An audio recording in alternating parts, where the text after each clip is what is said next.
ঐতিহাসিক নাজিরপুর যুদ্ধ দিবস ছিল, সেখানে যারা বীর শহীদ ছিলেন তাদের নাম স্মরণ করে শুরু করছি আজকে। গতকাল 1971 সালে এই দিনে সশস্ত্র সম্মুখ যুদ্ধে শহীদ হন নেত্রকোনার ডাক্তার আব্দুল আজিজ, ফজলুল হক, ময়মনসিংহের মুক্তাগাছে ইয়ার মাহমুদ, ভবতোষ চন্দ্র দাস, নুরুজ্জামান, দ্বিজেন্দ্র চন্দ্র বিশ্বাস এবং জামালপুরের জামাল উদ্দিন। অনেক সময় আমাদের জাতীয় নাগরিক পার্টিকে বলা হয় আমরা ৭১ ওন করি না, কিন্তু ৭১ও আমাদের, ২৪ও আমাদের, বাংলাদেশের সবার। নেত্রকোনার মানুষ কঠোর পরিশ্রমী বলছি কারণ আপনারা যেমন হাওড় বাউরের সাথে, পালাগানের সাথে আপনাদের সম্পর্ক আছে, পাশাপাশি আপনারা অনেক কঠোর পরিশ্রম করেন। এই অঞ্চলে বন্যা একটা বাস্তবতা। বন্যা হঠাৎ হয়, অকস্মাৎ হয় এমন না, নিয়মিত বিরতিতে বন্যা হয়, আপনাদের ঘর বাড়ি ভেসে যায়, পানিবন্দী থাকেন অনেক বছর ধরে বয়ে আসছে এরকম।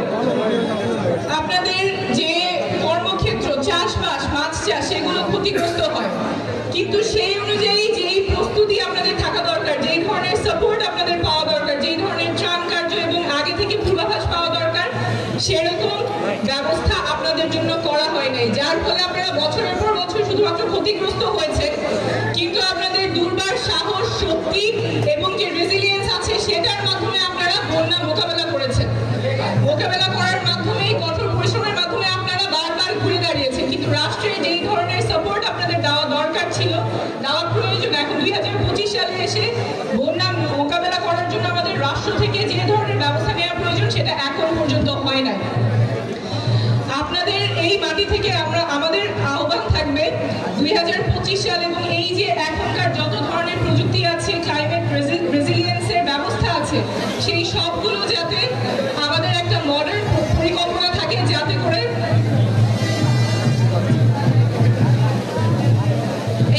একটু সাউন্ডটা যারা করতেছেন একটু বিরতি রাখেন।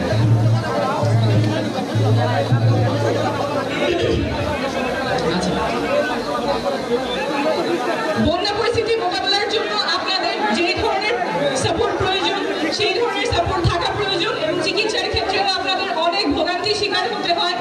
এইখানে যদি কারো জরুরি পরিস্থিতি হয়, যদি কারো হার্ট অ্যাটাক হয়, স্ট্রোক হয়, আপনারা এখানে যথাযথ চিকিৎসাটা পান না। এবং এইখানে যে হাসপাতাল আছে সেই হাসপাতালে গেলে যে ওষুধ প্রয়োজন, ওষুধ দেখা যায় বাইরে থেকে কিনতে হয়, সাপ্লাই নাই।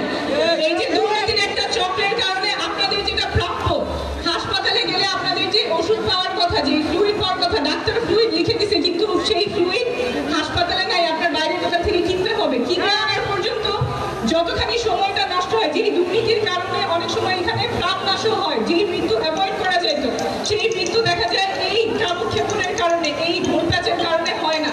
যেই দুর্নীতির কারণে মানুষের প্রাণগুলো এভাবে ঝরে যায়, সদর হাসপাতালগুলোতে অব্যবস্থাপনার শিকার হয়, সেই দুর্নীতি বাংলাদেশে আমরা ফেরত যেতে চাই না। এমন স্বাস্থ্য ব্যবস্থা চাই যেখানে টাকার অভাবে কেউ চিকিৎসার অভাবে মারা যাবে না। এই দুইটা কথাই থাকলে আপনাদের সাথে আবার দেখা হবে সংগ্রামের রাজপথে। Thank you.